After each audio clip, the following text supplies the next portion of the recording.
Toda la opinión pública hoy sabe del video que se me grabó recibiendo un dinero en un apartamento en Bogotá con destino a una de mis campañas de manos de Juan Carlos Montes. En realidad, y en virtud de las políticas de los principales medios de comunicación, esa misma opinión no sabe de mi intervención en esa misma sesión en el Senado donde se presentó el video, donde muestro cómo Odebrecht y el Grupo Aval, que es propiedad del hombre más rico de Colombia y propietario de medios de comunicación, entregó 150.000 millones de pesos en sobornos a los partidos de gobierno bajo Uribe y Santos, a todos los candidatos presidenciales de Uribe, a los funcionarios que dirigían los sectores del Estado en el transporte bajo Uribe y del transporte, planeación nacional y hacienda bajo Santos. Y no es una anécdota el episodio comunicacional que hemos vivido. El video se presentó en el debate de Odebrecht precisamente para silenciar el hecho de corrupción más grande después de la parapolítica en Colombia. Ahora es el momento de dar mis explicaciones. Afectado ya mi esfuerzo por mostrarle al país y al mundo la verdad de Odebrecht y Sarmiento. Tengo que pedirles perdón a mis electores de hoy, 8 millones de personas, por haberme puesto a recibir dinero en efectivo de un amigo en su apartamento en el pasado. Aunque eso no es un delito, debí ser prudente y no lo fui, y ahora pago las consecuencias que se traducen en poner en riesgo una esperanza de millones y en dar pie a que se construyan las más delirantes acusaciones de nuestros contradictores, ellos sí, muchos, pagados jugosamente por el narcotráfico paramilitar y difundidas profusamente esas acusaciones en los medios de comunicación, casi todos propiedad de Luis Carlos Sarmiento y sus amigos. Juan Carlos Montes ha sido un amigo de mi vida. No es una persona ilegal o que represente nada ilegal, de ahí mi confianza. Nos conocimos cuando de muy jóvenes caminábamos las aceras de Ciénaga de Oro y lo volví a ver casado con Yadira. Yadira es de una familia de Bolívar, sur de Santander, que decidió apoyar con todo al entonces M-19. Allí en ese lugar, en Alto Nogales, pusieron preso por primera vez a Carlos Pizarro. Y allí capturaron a la hermana de Yadira, cuñada de Juan Carlos. La torturaron con tal sevicia que salió demente del cantón y nunca más recobró su cordura hasta que murió hace pocos años. Juan Carlos Montes se vinculó a la actividad que el joven movimiento político nacido de La Paz efectuó en Colombia, la constituyente de 1991, y allí nos volvimos a encontrar y nos hicimos amigos. Montes me acompañó en mi frustrada campaña al Senado en 1994. Puso su carro Volga al servicio de la campaña, cuyo cuadro directivo solo lo conformábamos él y yo. Él manejaba el carro, al cual había que amarrar con cabulla el capot, y nos íbamos por todas las trochas de Córdoba y Sucre buscando pueblo. Él era el gerente general de la campaña y yo el candidato. No obtuve sino 12.000 votos y perdí. Adolorido me fui a Europa y desde allí le escribí. Juan Carlos Montes guardó las cartas y los cheques que no pude pagar de la campaña y las fotos, y guardó incluso el carro Volga como una reliquia. Tiene una conducta obsesiva en guardar y registrar todos los momentos de su vida. Mi flamante gerente de campaña en el Caribe al Senado de 1994 se dedicó después de mi derrota a lo que sabe hacer, sus obras de ingeniería. Sobrevivió como pudo en un mundo plagado de grandes pulpos contratistas que le cierran el camino a la mayoría de los ingenieros de Colombia. Fue por los pueblos costeños buscando obras que hacer. Nunca se plegó a la politiquería corrupta que le exigía coimas a cambio de contratos. Lo recuerdo en un lote de su propiedad donde iba a ser su casa familiar, en su propia tierra, bajo un techo de palma, con el Volga al lado en peligro de oxidación, resistiendo la doble calzada que se construía de Sincelejo a Corozal, que preciso cruzaba por encima de su lote. Fue el último que pudieron expropiar para hacer esa obra y poner el peaje en beneficio de los amigos contratistas del presidente de turno. En esa búsqueda logró que los habitantes del municipio de Ricaurte, en Cundinamarca, lo aceptaran como ingeniero interventor de la construcción de un pequeño barrio de vivienda social que se estaba construyendo en Guadua por un arquitecto que le había hecho las casas de Guadua a gente muy rica de Colombia al pie del barrio para pobres, en un lugar llamado Peñaliza. Las señoras del barrio de Ricaurte van todos los días a hacerle los oficios domésticos a familias muy poderosas que deciden bañarse en piscina en las casas estilo Balí en Peñaliza hechas en Guadua.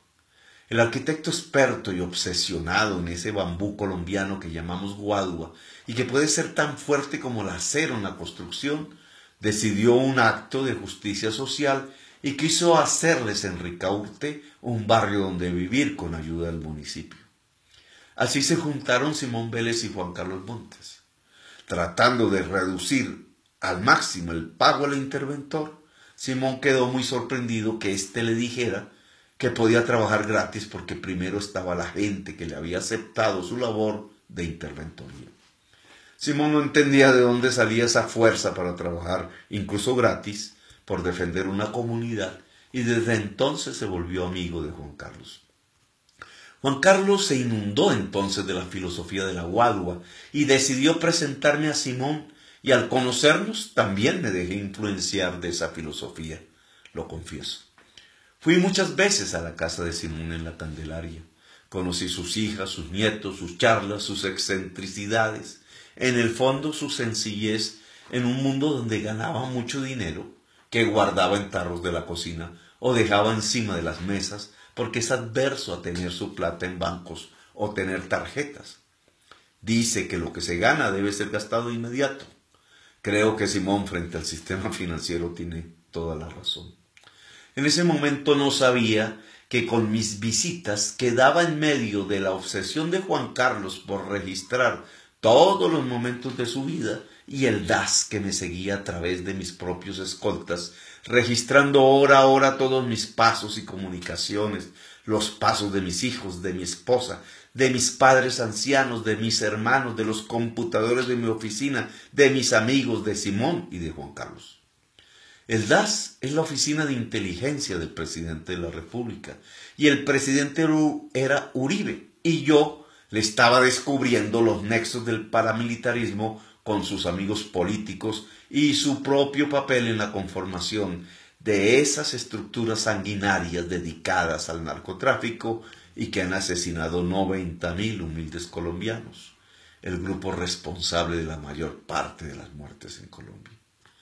El DAS, juicioso con el presidente, le entregaba las minutas de mi seguimiento y por tanto las reuniones con Simón que hablaban de la Guadua fueron a parar en los informes al presidente con carácter reservado. Juan Carlos me acompañó en todas mis aventuras políticas, me acompañó cuando decidí recuperar con Navarro un proyecto político que había sido destrozado electoralmente, el M-19, y fundamos Vía Alterna y volvimos al Congreso de la República con la mayor votación de Bogotá. Montes miró de inmediato a su tierra, Sincelejo, asolada por el paramilitarismo narcotraficante, y empezó a llevar al nuevo congresista a la tierra donde habíamos tenido amores y desencantos.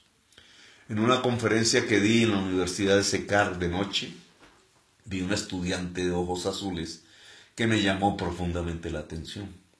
Después de la conferencia fui a dormir a casa de Juan Carlos y Yadira, que quedaba precisamente en diagonal al DAS en Sincelejo, y allí, como siempre, preparó una reunión política con jóvenes y personas interesadas en la Vía Alterna.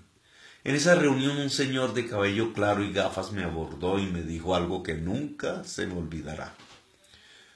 Quiero ser parte de su movimiento, doctor Petro, me dijo.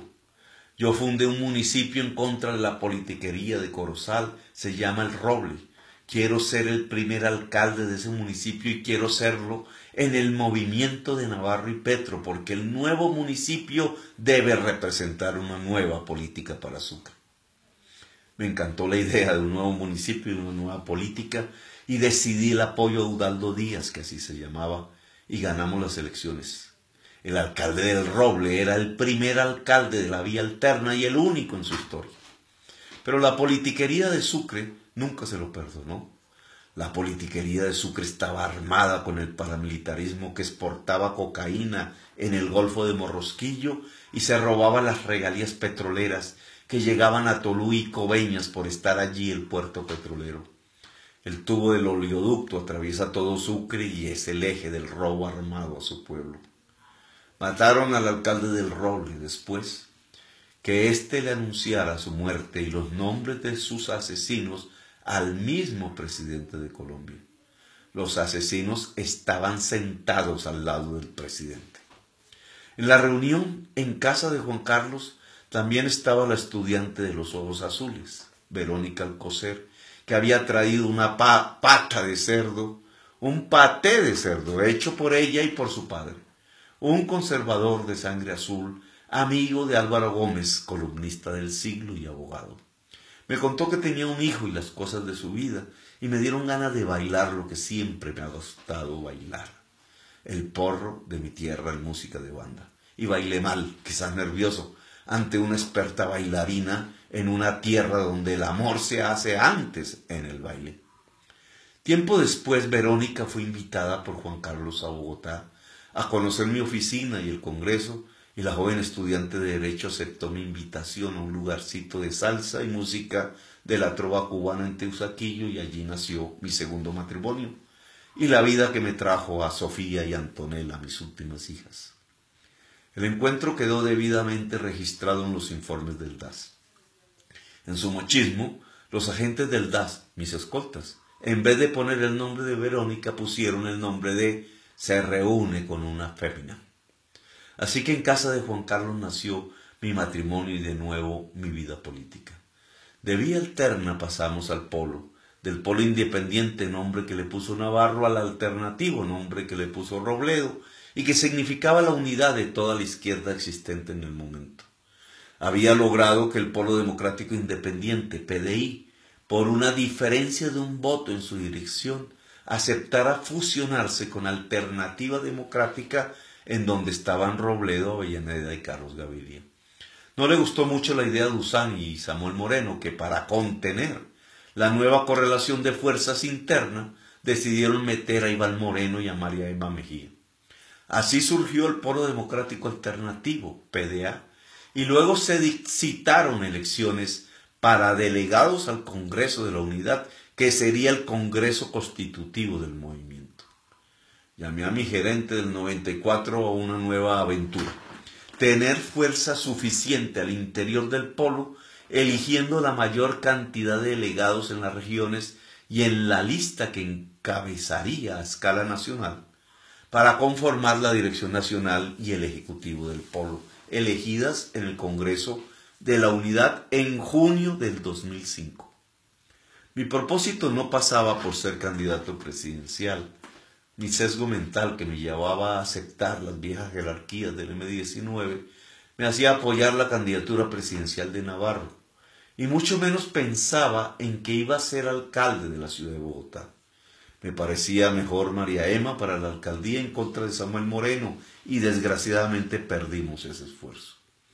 Lo que me proponía en ese entonces era encabezar la lista al Senado del Polo Democrático y sacar la mayor votación del país, pensando que mis debates sobre la parapolítica podían derrotar el voto comprado de las maquinarias. A la postre me ganó Vargas Lleras y un López de Córdoba. El abogado del diablo dice que el video no puede ser del año 2005 porque no había elecciones ese año. Se equivoca de cola a rabo, o de rabo a cola. Tuvimos dos, la del Congreso de la Unidad y las que empezaban para el Senado y las cámaras, que fueron ni más ni menos mis últimas elecciones al Congreso de la República. Ya habían asesinado a Udaldo Díaz y su hijo había decidido ayudarme en una lista en Sucre. Juan Carlos se sentía excluido y decidió sacar otra lista y dar un apoyo a la lista LGBTI que nos apoyaban en Bogotá, en lucha con una fracción de LGBTI más radical. No salían del asombro en el polo al observar que la lista del LGBTI de Blanca Durán y Sebastián Romero había obtenido 200 votos en Morro Sucre. Y gracias a eso había ganado, y con ello me habían dado una mayoría relativa en la dirección del polo. Sebastián Romero años después moriría, acompañando mis esfuerzos políticos.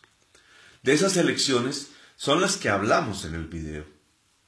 Por eso mencionamos a Javier Cáceres, que encabezaba uno de los esfuerzos internos del polo en la costa diferente al nuestro.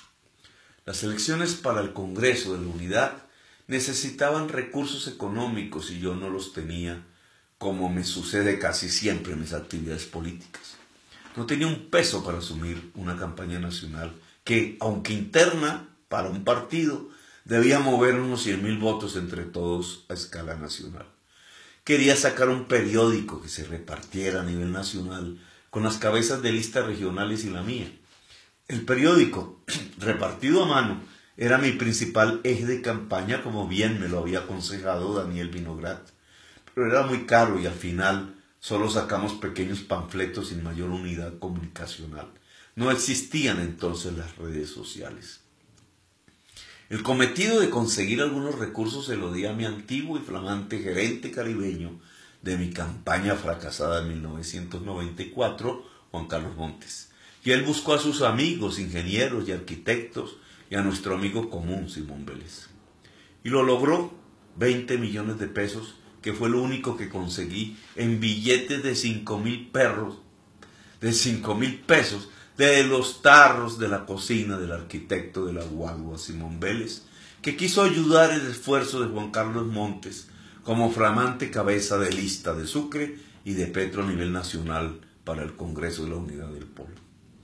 El acto quedó debidamente registrado en la grabación que el mismo ingeniero Montes realizó en su casa en el barrio Nueva Santa Fe del centro de Bogotá, en el mismo lugar donde en arriendo había vivido yo mismo por cerca de 2 años con mis hijos, Andrea y Andrés, que aún no lograban hablar español, dado que se habían criado en mi exilio dorado en Bruselas con mi primera esposa. Mis recibos de pago de arriendo quedaron meticulosamente guardados en los archivos de Juan Carlos y aún los conserva como reliquias de ese tiempo. Yo había observado la cámara de casete VH5 que apuntaba a la mesa. Con mis instintos de hombre que ha vivido la clandestinidad, me dieron ganas de apuntarla a otro lado, pero no tenía nada por qué desconfiar de Juan Carlos y no conocía su obsesión por registrar los momentos de su vida. No sabía que Juan Carlos guardaba cierta aprehensión sobre mí porque había observado mi actitud displicente hacia los viejos amigos cuando iniciaba caminos nuevos en la política. En alguna ocasión Cristina, una antigua militante del M-19 que tuvo que salir al exilio a Francia, me ofreció su casa para hospedarme en París y al regresar esporádicamente a Bogotá, quiso visitarme en mi oficina del Congreso y yo apenas la atendí, dado que estaba en medio de la tensión que me produjo un terrible debate que iba a ser. El ojo observador de Juan Carlos, quien era amigo de Cristina y había conseguido su ayuda en París y ahora la acompañaba en Bogotá, registró mi actitud y pensó que a él le sucedería lo mismo. Eso lo llevó a la desgraciada idea de grabar con la cámara de casete mi reunión con él, donde me daría el aporte del dinero recibido en fajos de 5,000 pesos de los tarros de cocina de Simón Vélez. En la conversación dice Juan Carlos que consiguió el dinero prestado del arquitecto. El casete lo guardó durante 14 años y al final de la alcaldía en Bogotá me lo dio a conocer. Juan Carlos estaba muy herido porque lo habían despedido de la unidad de mantenimiento, dado que su nuevo gerente, Juan Carlos Abreu, quería un equipo de su confianza y la antigua directora, María Gilma, había enfermado de cáncer y de su mente por la presión que la prensa ejerció para sabotear las labores de la máquina tapahuecos, que habíamos contratado de una empresa inglesa que la inventó y que había demostrado su eficiencia y su bajo costo, pero dañaba los jugosos contratos que se hacían para arreglar la malla vial de Bogotá con viejas tecnologías y con muchísima ineficiencia. Fue un momento para Juan Carlos y su familia difícil, y no comprendían cómo, después de tanto esfuerzo conjunto, recibían un despido como resultado. He separado hasta donde puedo la contratación pública de mis amistades. Me causa molestia extrema ayudar a familiares que llegan a pedirme empleo cuando estoy en esa capacidad. Y demando de mis amigos algo que hoy es anacrónico, pero que aprendí en el M19. Sacrificio. Quizás soy muy duro en eso. Por eso el diario El Tiempo, en su afán de defender el fiscal, empleado por su propietario del mismo tiempo, debió sorprenderse al no encontrar contratos de obra pública con Juan Carlos ni con Simón Vélez, y para tratar de hacer el artículo venenoso tuvo que transformar el empleo público de Juan Carlos en contrato de obra. Quizás en Juan Carlos y en Simón y en muchos de mis amigos, algunos los pierdo rápidamente, existe ese mismo sinsabor. Petro no tiene quien le hable al oído porque si se le habla toma la dirección contraria. Petro no ayuda a sus amigos, etc. Mi propósito no es hacer de la política un negocio, como es la mayor parte de la política en Colombia. Y por eso mi fama de soberbio para quienes quieran hacerla así, sino un instrumento para construir la justicia social en el país más desigual de la historia de la humanidad, puesto que comparte con el Sudáfrica del apartheid y con el Brasil feudal y la Guatemala de los genocidios. Con el alma herida, Juan Carlos transfiere con ayuda de sus hijas el casete, que es de tecnología analógica, a un archivo de computador, que es tecnología digital, para mostrarme el video. Esa transferencia es quizás el peor error de su vida. El archivo queda en un computador y algunas personas se enteran que existe, entre ellas los abogados del diablo. El rumor se esparce. El entonces representante a la Cámara, que iba en las trochas en un Volga soviético, ojo, senadora cabal, conducido por su gerente de campaña en el Caribe, Montes, o que baila un porro en su casa para conocer a su segunda esposa, o que le da la tarea de conseguir el único recurso para una campaña quijotesca y recibe el recurso en fajos de 5,000 pesos, ya ha dado los más grandes debates sobre el paramilitarismo narcotraficante y su relación con el poder en Colombia, con lo cual el 35% del Senado de la República fue a parar a la cárcel. Ya ha puesto en evidencia la verdadera raíz y filosofía del uribismo, el movimiento que ha controlado Colombia y a la mente de los colombianos en todo lo que va del siglo. Ya ha gobernado la capital con un modelo de justicia social y reequilibrio con la naturaleza que lo diferencia del gobierno de la politiquería. Ya ha manejado billones de pesos de la gente sin robarse un peso. Ya se ha vuelto candidato presidencial y ha retado al poder tradicional y ya le ganó a ese poder, para lo cual tuvieron que acudir al fraude para subir a Duque al sillón presidencial. El pasajero del Volga se ha convertido en la esperanza de millones y reta el poder corrupto de Colombia. El archivo guardado en el computador es codiciado. Se ve como la última tabla de salvación. Lo extraen del computador de Juan Carlos, que de tecnología sabe muy poco, pagando hackers poderosos.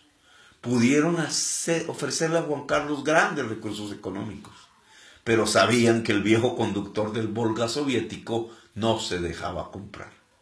Y como estas cosas quedarán en la historia, es importante que se sepa que detrás de la grabación del video no hubo un ánimo extorsivo. Por eso quedó 14 años guardado en los archivos de Juan Carlos.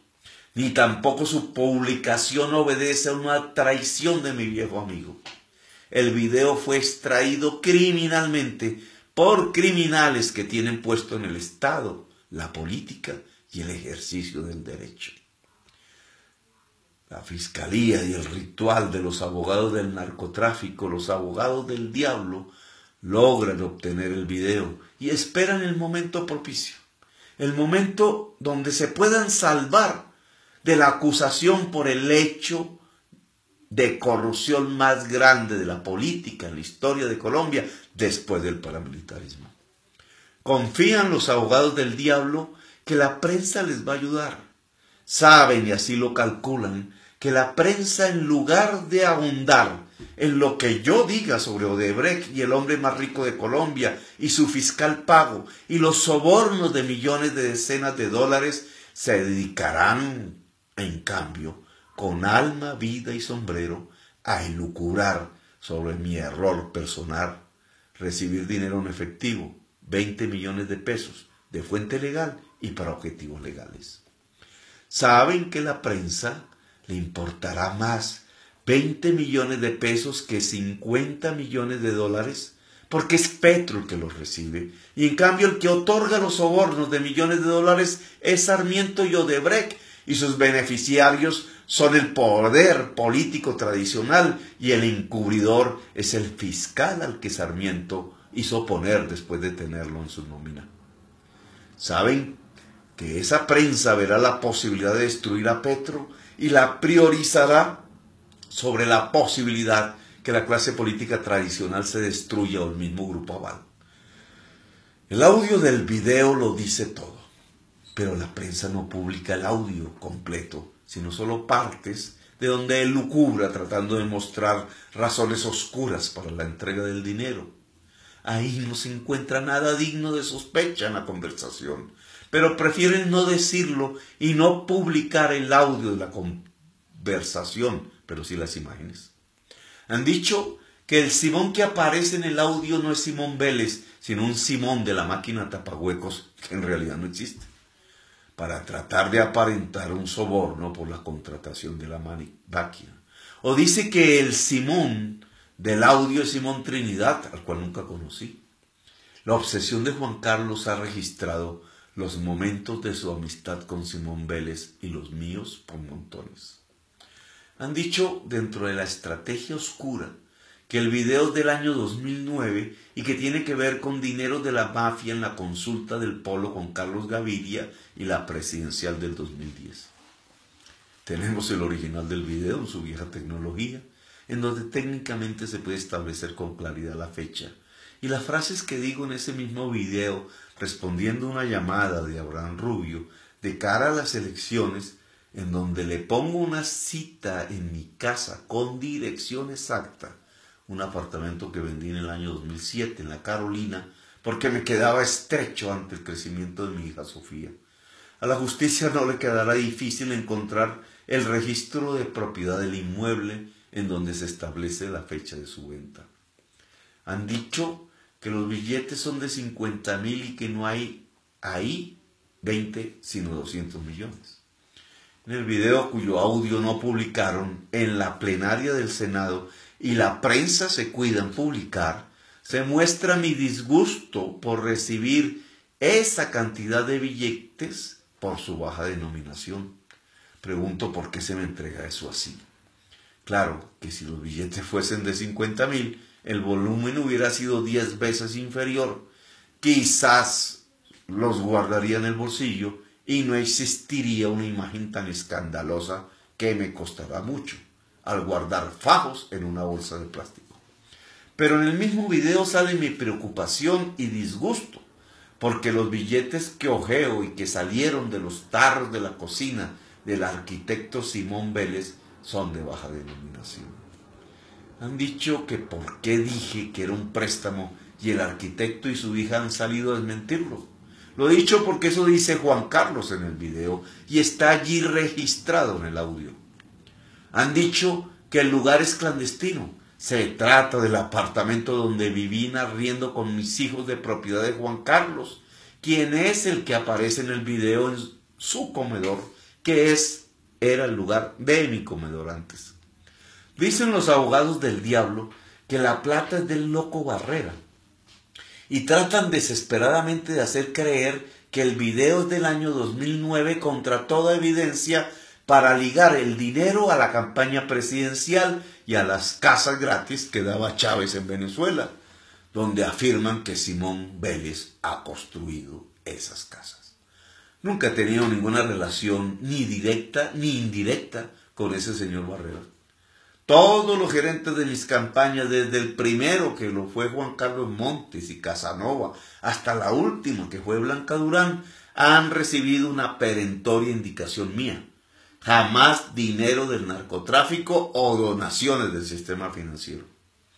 Han sacado un Wikileaks de un comunicado de un embajador de los Estados Unidos a su gobierno hablando de mi posición sobre los procedimientos de lucha contra el narcotráfico que he hecho público en Colombia durante años, como si se tratara de una política a favor del narcotráfico.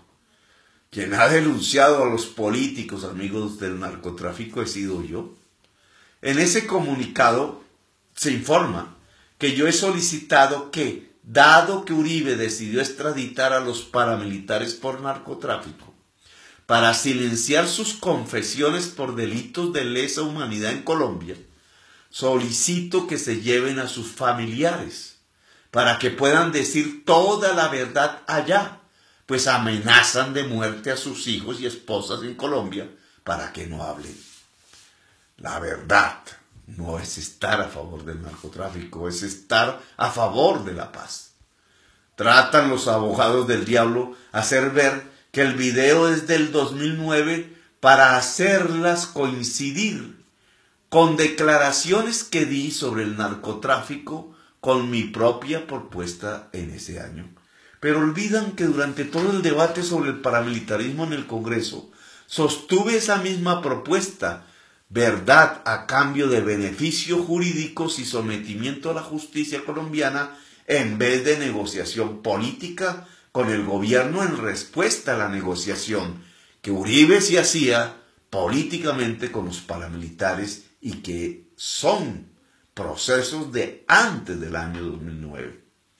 En el debate sobre el paramilitarismo en Antioquia, el 17 de abril del 2007, expreso la propuesta sobre un camino diferente de lucha contra el narcotráfico a lo que llamo un pacto por la verdad, que me reportó las críticas de Jorge Robledo en pleno debate. En el 2009, el abogado del diablo dice que había una alianza entre el Loco Barrera, Chávez, las FARC y Simón Vélez para exportar la revolución a Colombia y que cuando fue capturado el Loco Barrera, en el año 2012, yo comía en la mesa con el mismo Chávez. Delirio extremo. Chávez murió en el 2012. No podía comer en la mesa con él. Y quien captura al Loco Barrera es el mismo gobierno venezolano y lo extradita a los Estados Unidos. Y Simón Vélez no piensa en traer una revolución a Colombia. Apoyó a Uribe, es conservador y es amigo e inscriptor de la candidatura presidencial de Germán Vargas Lleras en el año 2018. ¿Cómo se podría entender que si la delirante idea del abogado del diablo, una alianza entre Simón Vélez, la FARC, el Loco Barrera y Chávez, fuese orquestada por mí o yo participara en ella, entonces iba a confesar que los dineros que se me entregan son de Simón Vélez? La fama mundial de Simón Vélez está bien ganada. Hasta el cantante Bono de YouTube vino a su último matrimonio por una obra arquitectónica que es orgullo de Colombia. Su trabajo en la Guadua no es una simple excusa para encubrir el narcotráfico. Es evidente que la vida de Simón Vélez es la arquitectura y la Guadua. Claro que no desconozco que cantantes, pintores, arquitectos, abogados hayan vendido sus servicios a compradores colombianos que terminan siendo la mafia. Esa es la tristeza de nuestro país. Muchísimos abogados, entre ellos el abogado del diablo, se han hecho multimillonarios por vender sus servicios a las mafias y por eso es que se les puede llamar los abogados del diablo. No hay sino que ojear la carpeta Itagüí que hizo el DAS para darse cuenta de ello. Por eso me la han robado de mi computadora apenas hace unos días, usando la misma técnica de hackers con que se robaron los videos de Juan Carlos Montes. En el 2005 Simón Vélez es para mí una joya de la arquitectura colombiana y por eso recibo sus dineros. Si un solo narcotraficante, directa o indirectamente, me tratara de sobornar con dinero, lo mando para la sexta porra, como diría mi mamá. Hablan de que recibí 5.000 millones de pesos, cuando mi campaña en la consulta con Carlos Gaviria fue de apenas por valor de 100 millones. Y mis votos, con los que pude ganar salieron de Córdoba y de Sucre y no de los llanos donde estaba el grupo del Loco Barrera. Aunque sí me interesa, y lo confieso, saber de dónde sale esa idea dentro de los abogados del diablo, de un pacto por 5.000 millones con ese personaje. ¿No será que estos abogados, acostumbrados a recibir esas cantidades de ese tipo de personajes, lo hicieron y los engañaron? Espero que mi propia investigación no me lleve a ese tipo de descubrimientos. Le pido perdón a mi sociedad y sobre todo a quienes han depositado su confianza y han construido tanta esperanza conmigo que tengan que sufrir las desazones que yo mismo provoqué al recibir ese aporte en dinero de Juan Carlos Montes. Sin nada ilícito de por medio, provoqué lo que llamamos popularmente un papayazo. Tratarán de basar su estrategia en destruirnos políticamente y llevarme a prisión para impedir mi próxima candidatura. Mi verdad, que es la verdad del video y los recursos, está aquí escrita. Nunca he visto la política como un factor de enriquecimiento. Si lo hubiera visto así, no hubiera ingresado al M-19, donde lo que se podía recibir a cambio de luchar por un mejor país era la tortura y la muerte. No tengo tierras, ni carros, ni recursos en el extranjero. Mi casa tiene una enorme deuda que con los embargos del presidente de la República y el contralor de Vargas Lleras no creo que pueda salvar. Está a la venta, pero los compradores, cuando se enteran que soy el padre en la propiedad familiar, no la compran.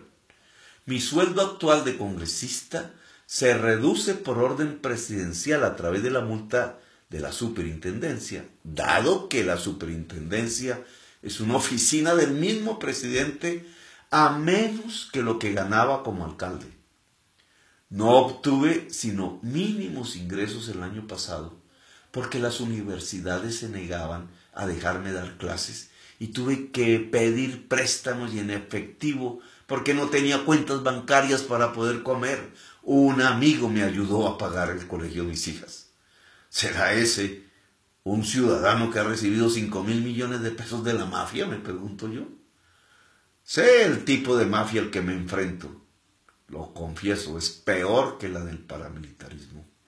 Al final, los hombres y mujeres que se meten en la violencia para sacar dineros fáciles del narcotráfico y se degradan en esa guerra, saben de qué se trata y reconocen su degradación y como todo ser humano tratan de superarla.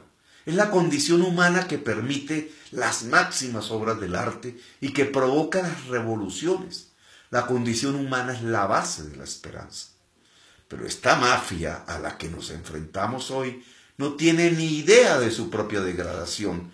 Cree que es normal y que es el designio divino el que el Estado les pertenezca. Creen que todo político les debe rendir pleitesía si reciben el privilegio real de asistir a sus cócteles. Creen que el territorio de Colombia es para sacarle todo el jugo posible en miles de millones de dólares en contratos siempre mal habidos. No pueden creer que no pueden sobornar para ganar porque lo consideran normal. Así se hacen los negocios, dicen. Han llevado a Colombia a la ignorancia al quitar el espacio financiero a la educación, porque se llevan esos dineros a la contratación de grandes obras públicas en cemento y asfalto, que es de donde pueden llevarse todos los dineros de las regalías del boom petrolero y carbonero, que codician. A los políticos les dejan las migajas. Se llevan los recursos de los trabajadores esperanzados en pensión para financiar sus propias estrategias de inversión. El Estado queda quebrado y los trabajadores se quedan sin pensión. De un solo plumazo se quedan con decenas de miles de hectáreas de la nación y se compran los medios de comunicación para poner los periodistas a su servicio. Esa mafia quedó al descubierto en el caso de Brecht. Creyeron que con poner un fiscal de su nómina se iban a salvar. Con mentalidad criminal planificaron el hecho y se lo impusieron a Santos y fracasaron. Parte de la verdad se reveló y el peligro Petro apareció cuando anunció un debate al respecto.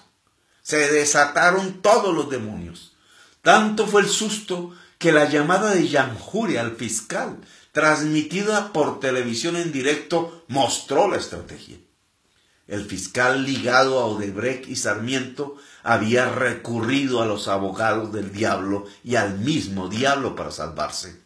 Se preparaba al entierro de Petro.